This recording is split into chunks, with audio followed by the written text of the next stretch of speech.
íbamos cambiando cada cierto tiempo. Ya lo vimos esta vista que es muy importante, ¿no? Estamos con el doctor Gentry aquí, que falleció en un accidente de aviación, justo por los estudios que teníamos, ¿no? Tuvo un problema muy fuerte con el grupo que iba y fallecieron 4 de los 6 ocupantes de una avioneta que cayó en la parte alta de Ecuador. Y Amazonía Baja pues lleva especies tan interesantes como esta, ¿no? Cerca de Iquitos, en las lagunas, podemos encontrar la bandeja de bufeo que le llaman, ¿no? Son hojas tan grandes que uno podría echarse tranquilamente sobre una de ellas, ¿no? Están allí importantes para la economía del ecosistema, ¿no? En muchos sitios se dan las famosas colpas también, ¿no? Donde los guacamayos, los loros van para hacerse de esta arcilla rica en aluminio que va a ayudar o calcio que va a ayudar a neutralizar los frutos verdes que comen.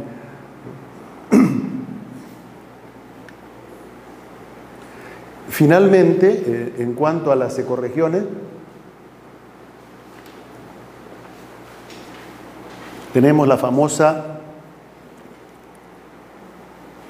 sabana de palmeras y se encuentra solamente en las pampas del Jid, ¿no? El río Jid está al sur de Madre de Dios y allí se forma un espacio muy grande que es similar al Chaco paraguayo, ¿no? Se repite en Bolivia un poco, pero está más en Paraguay, que son zonas inundables muy interesantes que vienen hasta esta zona del Perú. Más o menos su ubicación está allí. Hay un parque, el Parque Nacional Bahuaja-Sonene, sobre el río Tambopata más o menos, y por aquí podemos encontrar el río Tambopata. Entonces, o se entra por el río Tambopata, ¿no? Por el lago Sandoval a este lado, hasta el puerto Jid, y este es el río Jid que ingresa hasta el Parque Madidi en Bolivia, ¿no? Hemos estado trabajando también en 2 o 3 oportunidades en esta zona y allí pude conocer las anacondas más grandes que vi en mi vida, ¿no? Yo había visto pues anacondas de 12 centímetros de diámetro, 4 metros de largo, ¿no? Pero aquí pude reconocer y agarrar inclusive, ¿no? Una anaconda que tendría casi 35 centímetros de diámetro por más de 10 metros de largo. Era un monstruo, ¿no? Increíble, pero nada que ver con la película Anaconda, por supuesto, ¿no? Ahí hacen volar a las anacondas y no sé qué más, pero es una zona bien interesante también. Por un lado, lo bueno es que está tan aislada que no es fácil, bueno, para nosotros, pero por otros lados han sacado madera de Brasil por el río Acre, por estos sitios también, ¿no? Hay una estación muy bonita que es de los guardaparques y esta formación de palmeras es específica para allá, ¿no? Esto es lo que conocemos de las pampas del Jid. Tiene sus especies propias también, ¿no? Sí, en otra de las vistas la tenía. El lobo de crin le llaman a un lobo que solo está en esa parte, que es muy importante también para la zona. Hay un venado que también es un venado especial para esa zona. Y con esto terminamos esta parte que nos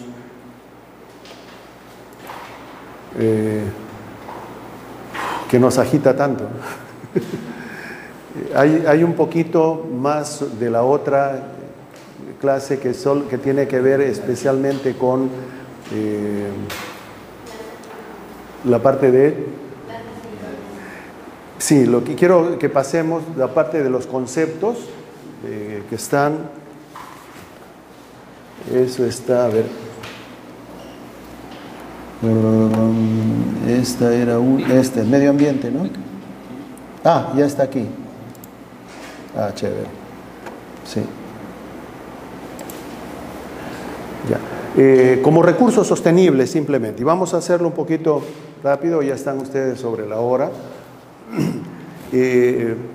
Aclaramos primero lo de recurso sostenible y más o menos en 1983 la famosa Comisión Mundial de Medio Ambiente y Desarrollo de las Naciones Unidas, trata de recuperar una idea que ya se había dado en 1987 sobre el informe Brundtland, ¿no? Brundtland, que indicaba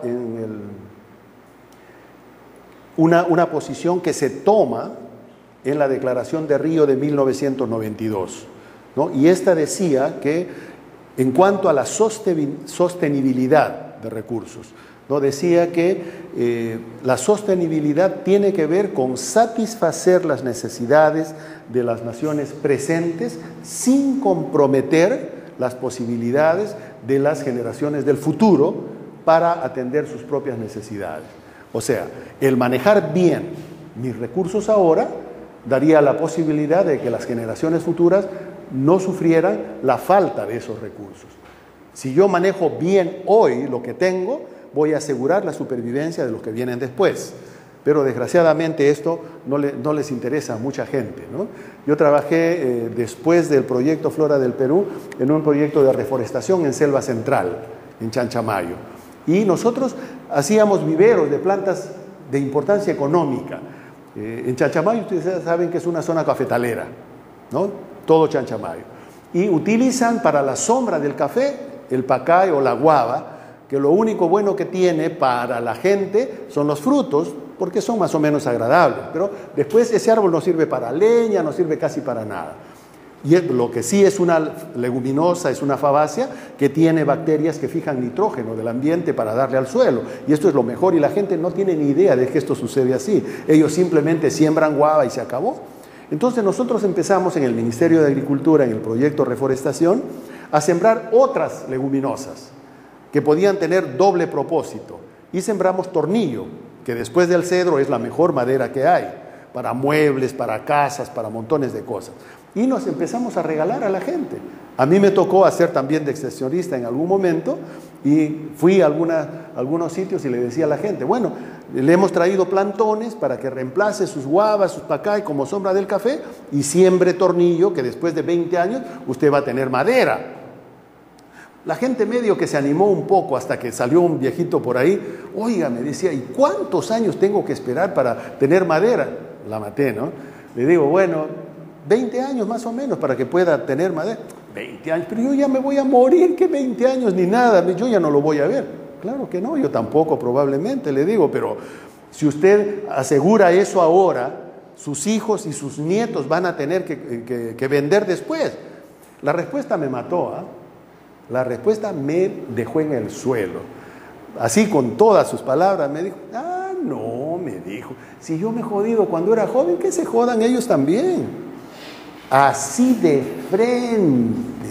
De verdad me dejó helado. Decía, no pensé que la idiosincrasia de la gente pasaba por ahí. Y de verdad es un egoísmo, pero terrible, ¿eh? O sea, si yo me he sacado la mugre antes, bueno, que se esfuercen también ellos. Pero ¿qué se van a esforzar si ya no va a haber nada? ¿Por qué esforzarse en aquel tiempo? Pero mira, y regalada a las plantas. O sea que si esto lo hubiéramos tenido en el corazón, bien metido, yo lucharía en conservar lo que tengo ahora para que los que vienen después también lo tengan. Pero es todo lo contrario, fíjense.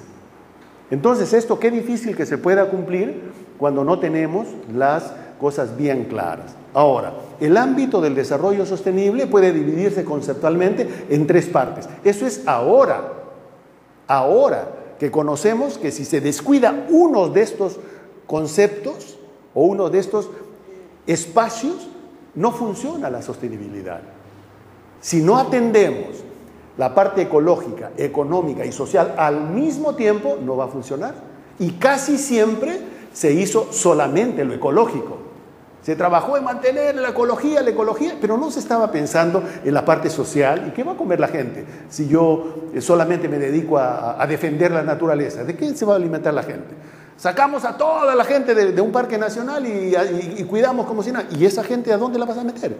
¿De qué va a vivir esa gente? Entonces, si ligamos estos tres aspectos, la sostenibilidad recién podrá tener algo en adelante. Se considera entonces el aspecto social por la relación entre el bienestar social con el medio ambiente y la bonanza económica. No pueden funcionar uno fuera del otro. Son tres pilares muy importantes de este desarrollo sostenible del que se habla. Ahora, el triple resultado es un conjunto de indicadores de desempeño de una organización en las tres áreas. De otra manera, no lo vamos a ver, ¿no? Y les explico. Entonces, un proyecto que tenga que ver con desarrollo sostenible debe actuar sobre estos tres niveles grandes, amplios, que en cierto modo engloban a todos los demás. Ecológicamente, este proyecto tendría que ser soportable y viable, tendría que funcionar en relación a los tres componentes, social, económico y ecológico. Debería ser equitativo con la gente y con las ganancias o pérdidas que puedan tener, y finalmente tendría que ser viable ecológicamente y económicamente también. Si no, ¿quién va a pagar por eso? La gente del ambiente que vive en esos lugares no tienen dinero para sufragar esos gastos. Entonces tendríamos que buscar la forma en que estos proyectos puedan llegar a cubrir estos tres aspectos de una manera muy bien clara. Entonces, el desarrollo sostenible se aceptó antiguamente exclusivamente en las cuestiones ambientales, ¿no? Solamente se vio allí nada más.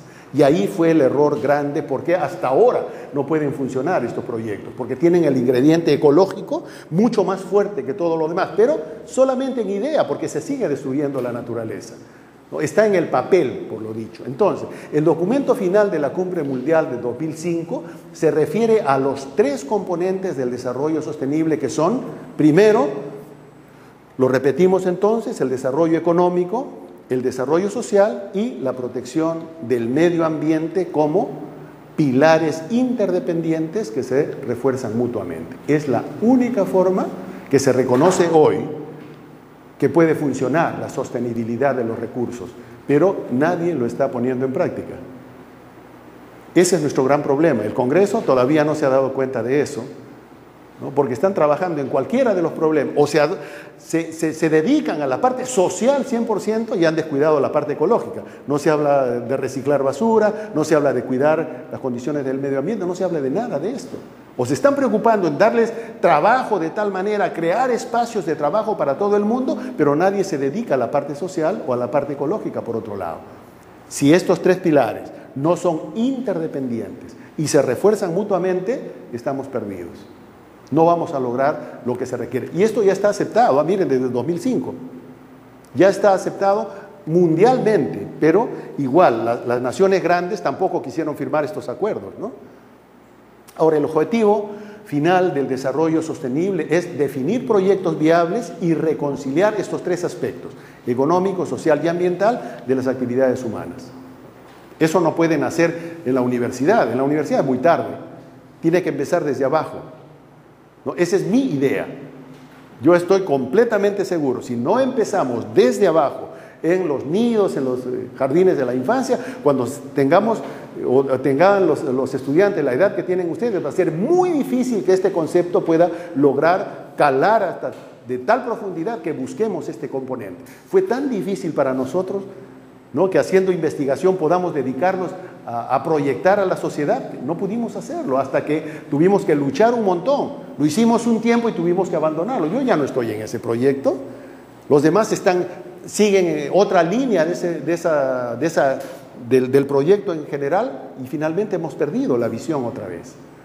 Entonces necesitamos desde abajo que la educación empiece en los espacios primeros, en los primeros. Ok, de lo que se trata la sostenibilidad económica. Esta sostenibilidad económica se da cuando la actividad que se mueve hacia la sostenibilidad ambiental y social es financieramente posible y rentable. No hay otra forma, pues. Yo no puedo, como les decía hace un rato, obligar a que las comunidades de una zona que quiero declarar zona de reserva salgan de ahí porque voy a cuidar ecológicamente el lugar. Y no estoy pensando en la vida de esa gente, ¿no? ¿Cómo van a subsistir si ellos viven del campo? Ellos viven de lo que sacan del bosque, de los animales que viven en el bosque. ¿Lo manejan? Sí, lo manejan. Ellos no permiten que se acabe. Ellos saben, ellos cazan diariamente, no tienen frigider para guardar de una semana a otra. Y tienen que comerlo al toque, por eso es que matan algo pequeño para que coma la familia y listo, ¿no?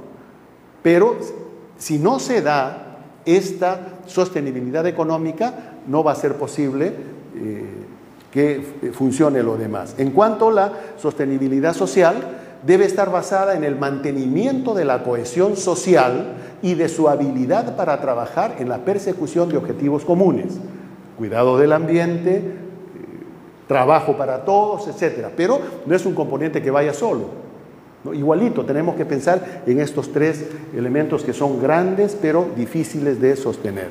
En cuanto a la sostenibilidad ambiental, debemos buscar la compatibilidad entre la actividad que se considera y la preservación de la biodiversidad y de los ecosistemas, evitando la degradación de las funciones fuente y sumidero. O sea, que a medida que se producen unos recursos, tenemos que ver que no se gasten tan rápido que la fuente desaparezca, ¿no? El consumo de mis recursos tiene que estar en relación al origen de esos recursos. Y debo manejarles de tal manera que se mantengan. Por esto es que hay algunas consideraciones que son importantes. Por ejemplo, este pilar ambiental es necesario para que los otros dos sean estables. De otra manera, no hay una estabilidad que podamos mantener en el tiempo. Miren esto es bien interesante. La justificación del desarrollo sostenible, por lo menos hasta hoy, proviene tanto del hecho de tener, en primer lugar, recursos naturales limitados, como nutrientes en el suelo, agua, minerales, etcétera, que sean susceptibles de agotarse. O sea, esto es lo primero que tenemos, ¿no? Y el punto B tiene que ver con una creciente actividad económica, sin más criterio que el económico. Esto va a producir graves problemas medioambientales que pueden llegar a ser irreversibles, si solamente estamos pensando en esto, ¿no? Que tenemos recursos naturales limitados, ¿no? Nutrientes del suelo, agua, minerales, susceptibles de agotarse, pero una creciente actividad económica que no pase más allá del criterio económico nada más, vamos a estar en problemas. Entonces, tenemos que hacerlo desde estos tres puntos de vista necesariamente. Y aquí las tres reglas básicas que les estaba diciendo, ¿no? Para cuidar el famoso desarrollo sostenible. Primero, ningún recurso renovable deberá utilizarse a un ritmo superior al de su generación. Lo que decíamos, la relación fuente-sumidero. De hecho, ningún recurso renovable deberá utilizarse a un ritmo mayor al de su generación. Yo no puedo pensar en comer hoy lo que recién voy a ganar a fin de mes, pues. Es todo lo contrario. Voy a comer hoy de lo que gané el mes pasado, de lo que he juntado el mes pasado, de lo que he ahorrado el mes pasado. No puedo estar pensando que voy a comer y en deuda para pagarlo a fin de mes. Estas cosas nos han llevado a problemas económicos en el hogar, aún ahora, ¿no? La gente está lista para cancelar. A fin de mes te pago, a fin de mes te pago, y a fin de mes se le hizo todo un bolondrón que no pudo hacerlo. En cambio, si estamos trabajando, ¿no?, con lo del mes pasado para hoy y tener todavía como un colchoncito allí para lo siguiente que viene, la cosa va a ser diferente, ¿no? De esto se trata. La segunda regla dice que ningún contaminante deberá producirse a un ritmo superior al que pueda ser reciclado, neutralizado o absorbido por el medio ambiente. Estamos hasta aquí. El plástico nos está ahogando. Nadie pensó en esta regla. A nadie le importó producir plástico y plástico y plástico. Ahora no sabemos qué hacer. Y seguimos produciendo plástico. En todos los aspectos, para todas las áreas. Hay piezas para carros que son de plástico ahora. Su diablo, ¿y hasta dónde? O sea, es tan peligroso esto, y son reglas tan simples, pero ni idea en los espacios que dan las leyes, ni idea de que existe esto, ¿no? Por esto es que si nosotros lo conocemos, por lo menos podremos, al tener la idea, denunciar algo en algún momento. Ningún recurso, tercera regla, no renovable, ningún recurso no renovable deberá aprovecharse a mayor velocidad de la necesaria para que pueda ser sustituido por otro recurso renovable utilizado de manera sostenible, ¿no? Si se entiende esto, cuando tengamos la posibilidad de dictar reglas, dictar normas o pelear por algunas normas en algunos lugares donde estemos, podremos hacerlo con cierta propiedad, ¿no? Ningún recurso no renovable, aquellos que no se van a volver a generar, deberá ser aprovechado a mayor velocidad de la necesaria para que pueda ser sustituido por otro recurso renovable que será utilizado de manera sostenible. Yo no puedo pensar en eso, ¿no? Necesitamos entonces ver con claridad de lo que se trata en cada aspecto de estos. Ok, lo que les decía hace un rato, felizmente ya lo adelantamos, respecto de las plantas medicinales como recursos renovables. En la costa, por ejemplo, en total existen 1.400 especies, más o menos, hablamos de esto. Y en la costa, como en la selva, muchas plantas medicinales tienen otro uso, y esta diversidad de uso de una misma especie o conlleva primero a que desaparezca o, contrariamente, favorece su cultivo, como les comentaba del overal, ¿no? Del overo. La gente lo usa mucho, pero está confiada en que no va a desaparecer porque no la usa solamente como medicinal, la usa como cerco para sus terrenos, así que va a estar permanentemente allí. La guanábana es una planta medicinal, es una planta frutal, nunca va a desaparecer porque a todo el mundo les gusta la guanábana, pero además las hojas de la guanábana son antitumorales, excelente antitumoral. Se vende en Brasil, es uno de los principales productos de exportación de Brasil. ¿Cómo le llaman en Brasil? La graviola. Busquen ustedes en internet graviola y van a ver qué especie es. Es Annona muricata. Es la hoja de la guanábana pulverizada que la venden en todo el mundo como el antitumoral mejor de todo el mundo. Y acá hay árboles de guanábana en todo sitio y nadie lo sabe. La gente lo come cuando saca el fruto y ni sabe que las hojas son excelentes como antitumoral. Cáncer y todo ese tipo de cosas. Entonces, miren, son plantas que están ahí, nos aseguran su persistencia porque los frutos son buenazos. Y hacemos el champús o hacemos helados de guanábana y hacemos queques, tortas de guanábana y todo eso, pero la planta es medicinal, 100% medicinal. No queremos meternos a hablar de las semillas, porque las semillas tienen sustancias tan fuertes que pueden ser veneno también, son súper tóxicas, pero en cantidades, en concentraciones limitadas, pueden servir muy bien también como antibióticos. La palta, de igual manera, es una planta que nunca va a desaparecer, ¿no? Nos encanta tanto, especialmente la palta fuerte. A mí puedo comer todos los días palta fuerte, pero su madera es una madera excelente.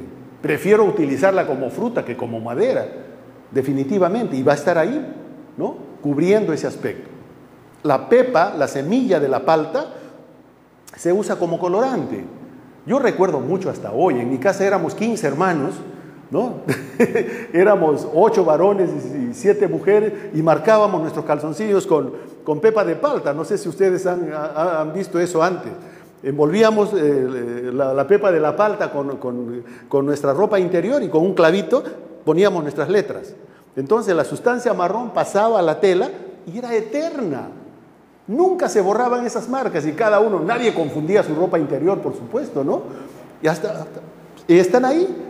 Es un buen colorante para algodón y para lana, y se usa como colorante también. O sea, esa planta nos dice que va a permanecer en el tiempo. En la sierra, en cambio, vemos la diferencia. Aquí las plantas medicinales son en su mayoría solo medicinales, ¿no?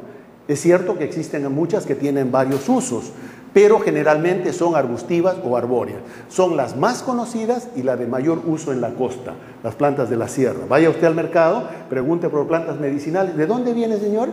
De Huaraz. ¿De dónde viene, señor? De Tarma. ¿De dónde? Huancay. O sea, la mayor parte de plantas medicinales que se usan en la costa vienen de la sierra. Y casi siempre son para cosas importantes. Hay una idea muy buena de la gente del campo. La gente del campo piensa y dice, si hay plantas que resisten vivir cerquita de la nieve, pegaditas a la nieve y no se mueren, deben tener alguna sustancia que me ayude a mí a superar algunos males que me produce el frío. Entonces, si yo tomo una de esas plantas, esa planta me va a dar a mí la capacidad de luchar contra males que me da el frío, el resfriado, problemas bronquiales, asma y todo eso. ¿Y acaso no es cierto?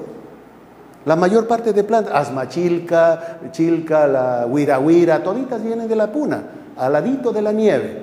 La gente lo toma y te abre los bronquios, te disipa las flemas y todo eso. O sea que está funcionando. Ellos no tienen ni idea de lo que está pasando. Como broncodilatadores o vasoconstrictores, no tienen ni idea de lo que está pasando, pero sí funciona. Entonces, este tipo de consideraciones está allí. Miren, la mejor familia o la familia mejor representada es la familia Asteráceas. Después la familia Lamiáceas, la familia Fabáceas y las Gentianáceas. ¿Quiénes están entre las Asteráceas? Huira, Huamampinta, Asmachilca, Chirichiri, el matico de la sierra, escorzonera, montones de especies. Casi todas provienen de la sierra, y para que las reconozcan, ¿no? Esta es la famosa huira, o le llaman oreja de conejo también, ¿no? Senecio es el género, Senecio canescens, o sea, senecio peludo quiere decir. Está allí, muy buena para los bronquios, excelente, ¿no? La gente de la sierra la usa muchísimo, en la costa muy pocos, a no ser que provengan de la sierra. Esta es la otra Huamampinta, esta plantita de acá, con las hojas y aún los pétalos con espinas, pero muy buena también para los bronquios. La famosa asmachilca, otra especie buenísima, cuyas hojas son medio pegajosas, ¿no? Tienen una sustancia de protección contra el frío, pero es muy buena como broncodilatador, excelente, ¿no? Y se puede tomar todos los días sin ningún problema.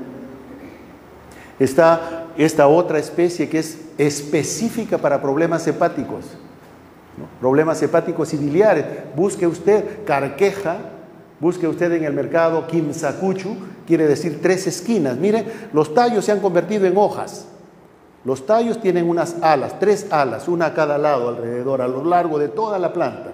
Y se le llama en quechua quimsacuchu, 3 esquinas o 3 rincones, ¿no? Y es esto, amarga como el café, dicen, ¿no? Más amargo que ayer. Entonces, es muy buena para el hígado y se vende en todos los mercados. También de la familia Asteráceas. En la selva existen muchas plantas medicinales, pero también tienen usos variados y hábitos variados. Podemos encontrar lianas muy gruesas que usan como soporte a árboles gigantes, como la uña de gato, la abuta, el curare, etcétera. Muchas más son árboles maderables, como el cedro, la cumala, los hubos, la copaiba, son árboles de las que se usan, o las cortezas, como en el caso del cedro, que se usa como desinfectante de heridas, se usa contra problemas de amenorreas en las mujeres, los hubos, que se usa como antibiótico también, las cáscaras, o el aceite de copaiba, que es buenísimo hasta para úlceras. Y la mayor parte de las palmeras tienen uso medicinal. Toditas son diuréticas, ¿no? Entonces, si nosotros cogemos raíces de palmeras en la selva, se hace hervir, se machacan un poco y se toma, no vamos a tener muchos problemas con los riñones, porque nos ayuda a eliminar cualquier problema que haya en los riñones. De entre esas palmeras están las más conocidas: Huasaí, Ungurawi, Tawa o marfil vegetal, etcétera, etcétera, ¿no? Muchas palmeras. Y las vemos un poquito. Esta es la uña de gato, la famosa Uncaria tomentosa, que tiene estas uñas que la ayudan a subir. La presencia de uñas en las ramas de las plantas es que ellas crecen un poquito y se agarran de una rama y siguen creciendo, ¿no? Y se apoyan en otra rama y siguen creciendo, y otra, y sigue su crecimiento hasta llegar a los 40 o 50 metros de alto. La uña de gato da sus flores cuando está encima de los árboles, y yo he encontrado uñas de gato que tienen casi 40 centímetros de diámetro, ¿no? Lianas, porque son lianas las uñas de gato. Si le han dicho que hay uña de gato de otra forma, pues se puede llamar uña de gato, pero no son las especies que nosotros usamos como antivirales o antibióticas, ¿no? En el Perú hay 17 especies de uña de gato, Y las encuentras en los jardines de Lima, algunas de ellas, pero no tienen nada que ver con las plantas medicinales. La abuta, muy buena para problemas, estos últimos que tienen que ver con diabetes, por ejemplo, ¿no? La abuta es excelente para diabetes. El cedro es muy bueno, ya le dije, para problemas menstruales en las mujeres, para desinfectar heridas, etc. La kumala es una especie que tiene sangre como si fuera sangre de grado, pero si usted tiene hongos en la piel y se frota un poquito de desaparecen los hongos de un día para otro. En la selva hay muchos hongos en la piel que la gente le llama cancha, porque crecen como canchita, como popcorn, ¿no? No crecen hacia afuera, sino como manchas blancas en toda la piel. Entonces uno usa la resina de la kumala y perfecto, pueden desaparecer rapidísimo. Y la kumala es una de las mejores maderas que hay en el campo también.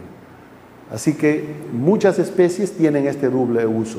La copaiba, el aceite, es magnífico para la salud y también es una excelente madera, ¿no? Y ahí el peligro porque se está acabando como madera y ya no tenemos aceite de copaiba.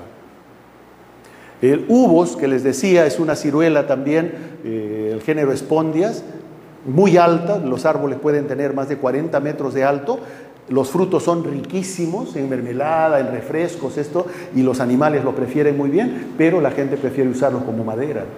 Así que ya perdimos, no hay nada que hacer con eso, ¿no? Ahora, en cuestiones de estrategia, la educación para el desarrollo sostenible tiene que ver con un cambio de valores, conductas y estilos de vida.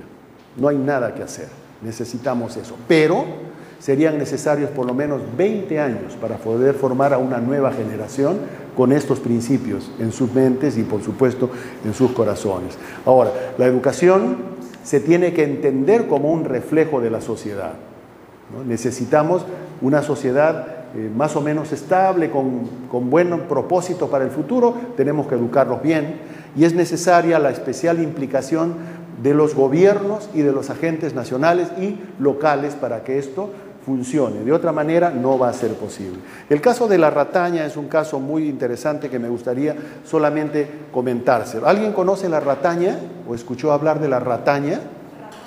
Ratania, ¿no? Rataña o ratania también le dicen en la sierra. Se habló especialmente de esta plantita en Huaraz y hay una zona cerquita de Huaraz que se llama Ratapayoco, o sea, el cerro que produce rataña, ¿no? Desgraciadamente, cuando fui a buscar rataña a ese bendito cerro, solamente encontré huecos y huecos y huecos. Una sola planta de rataña en un barranco donde no pudieron sacarla, ¿no? Para poder saber que existe todavía rataña a ese nivel. La planta de la rataña se usan solo las raíces. O sea que hay que matar a la planta para poder sacarle las raíces y venderla en los mercados de Lima. Todavía hay en algunos mercados de Lima. Alguien se enteró de esto, de la rataña y propuso un proyecto gigante. Desgraciadamente para nosotros, gente que viene del exterior, ¿no? La firma Vela o Veleda famoso hicieron eso.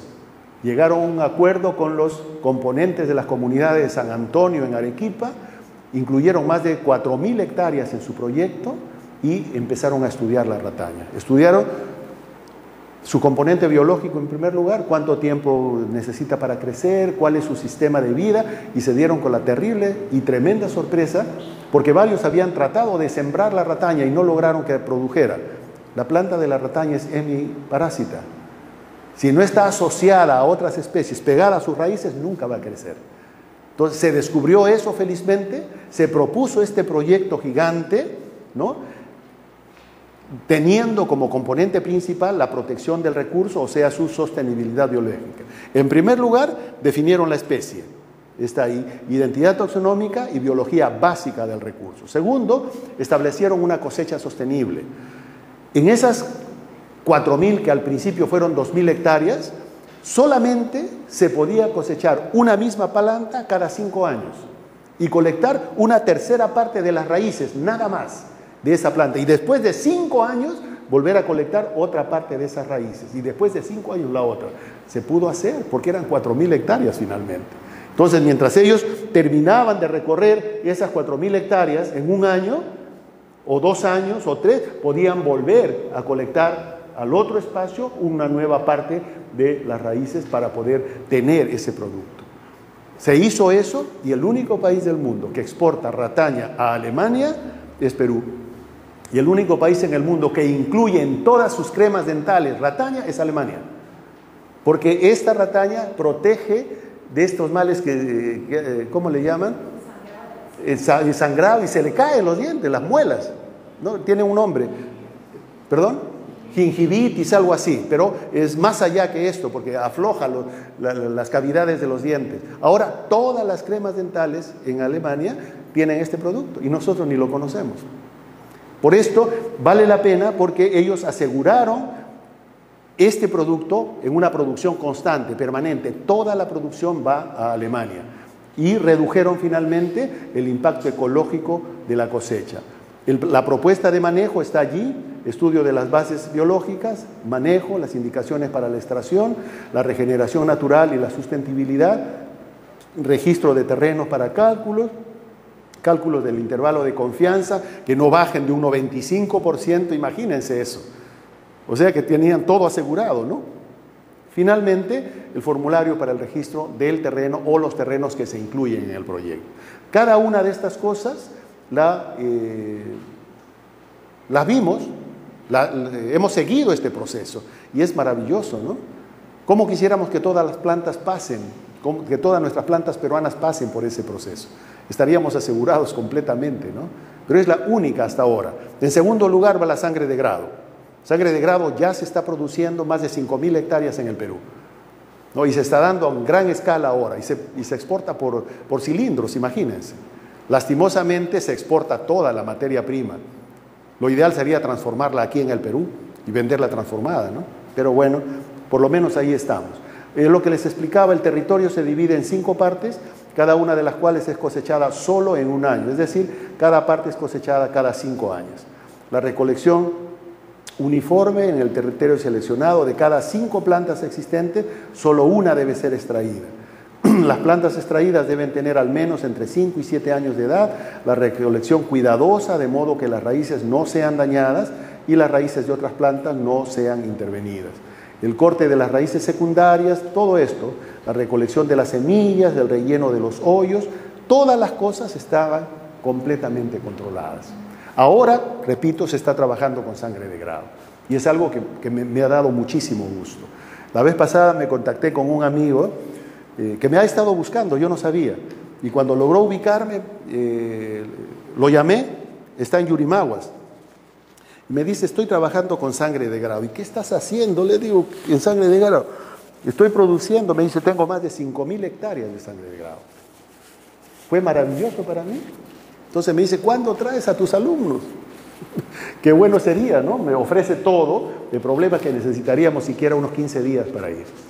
Y ningún curso incluye un viaje de 15 días, con la justa 3 días, pero sería ideal visitarlo. Todo, ¿eh?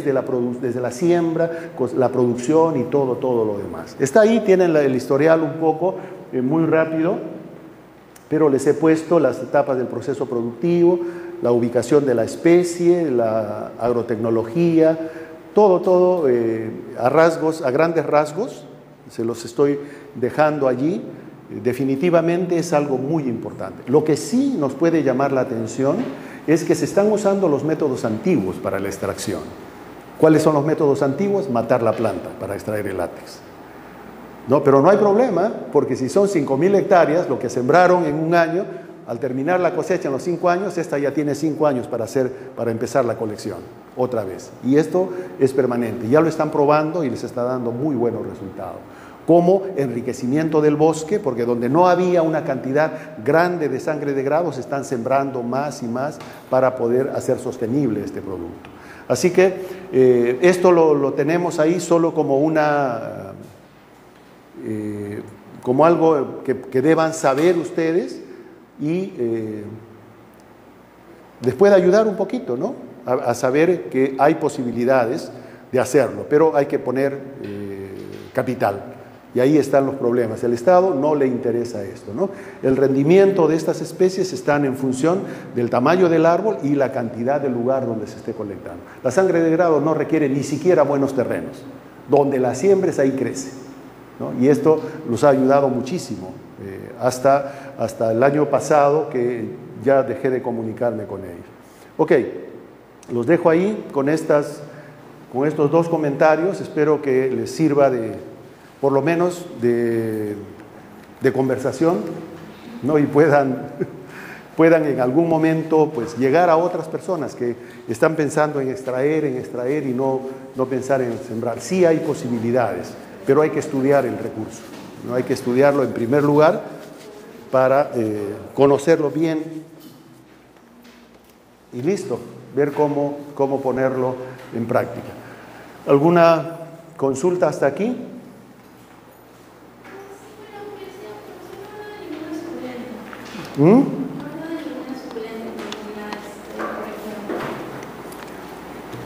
Las suculentas tienen algún pequeño defecto para el que comercia. No son difíciles de secar. Te puedes imaginar, ¿no? Por eso son suculentas. Porque tienen hojas gruesas, tallos gruesos, con demasiada agua. Ponte a secar una de esas plantas, olvídate. Es igual que cuando yo quiero hacer un voucher, un herbario de una sábila, por ejemplo. Dios mío, o me demoro un mes secando la sábila, mientras tanto se me honguea y se me malogra. Lo que tengo que hacer es abrir la hoja y vaciar toditito el mucílago, sacarlo con una cuchara, rasparlo, abrirlo bonito y secarla así. Pero para el negocio no me sirve la parte externa de la epidermis, me sirve el mucílago justamente. Y ese es el problema de las suculentas especialmente. Y a la gente le interesa su propia economía y ni siquiera el bienestar de los demás. Es cuestión de monedas, ¿no? Sí, y donde vayas, la parte de las suculentas es complicado. Dependiendo, hay muchas. Los cactus, para mí las flores más hermosas son las flores del cactus. ¿Han visto la flor del San Pedro? Es una flor de casi 35 centímetros de largo, blancas, hermosísima, ¿no? O la flor de la pitaya. La pitahaya es otro cactus, un cactus trepador, que tiene la flor que le llaman algo como galán de noche, ¿no? Abre a las 10 de la noche y a las 6 de la mañana ya está marchita, ¿no? Pero son hermosísimas, son gigantes, unas flores muy bonitas, ¿no? Y eso no se puede comercializar, pues, ¿no? Por eso es que no le dan tanta importancia, lastimosamente, ¿no? Ok, chicos, gracias. Muchísimas gracias a ustedes.